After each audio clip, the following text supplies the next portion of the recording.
Social মিডিয়ায় viral হওয়া সেই এইচএসসি পরীক্ষার্থী আনিসা আহমেদের বাংলা প্রথম পত্রের পরীক্ষা দেওয়া হচ্ছে না।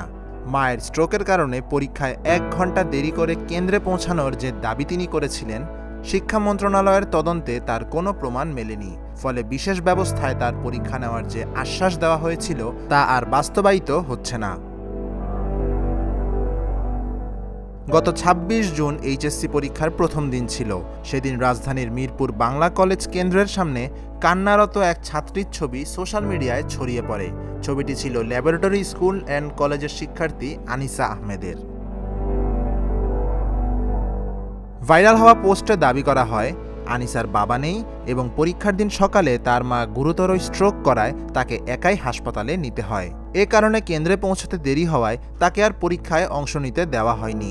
এই ঘটনাটি ব্যাপক আলোড়ন সৃষ্টি করলে শিক্ষা উপদেষ্টা আনিসার পরীক্ষা নেওয়ার ব্যবস্থা করা হবে বলে আশ্বাস দিয়েছিলেন। তবে শিক্ষা মন্ত্রণালয় ও ঢাকা শিক্ষা বোর্ডের সূত্র মতে বিষয়টি এখন ভিন্ন দিকে মোড় নিয়েছে। মন্ত্রণালয়ের নির্দেশে ঢাকা শিক্ষা বোর্ড দুটি পৃথক তদন্তকারী দল গঠন করে। উভয় দলের তদন্তের প্রতিবেদনেই বলা হয়েছে, আনিসার মায়ের অসুস্থতার দাবির পক্ষে কোনো প্রমাণ খুঁজে পাওয়া যায়নি। সোশ্যাল মিডিয়ায় যেভাবে ঘটনাটি উপস্থাপন করা হয়েছে, বাস্তবতার সঙ্গে তার অমিল রয়েছে।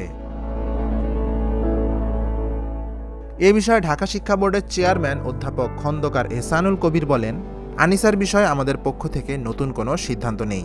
তিনি প্রচলিত নিয়ম উল্লেখ করে বলেন, কোনো পরীক্ষার্থী প্রথম পত্রে পরীক্ষা দিতে না পারলে দ্বিতীয় পত্রে ৬৬ নম্বর পেলে উভয় পত্রেই পাস হিসেবে গণ্য হবে।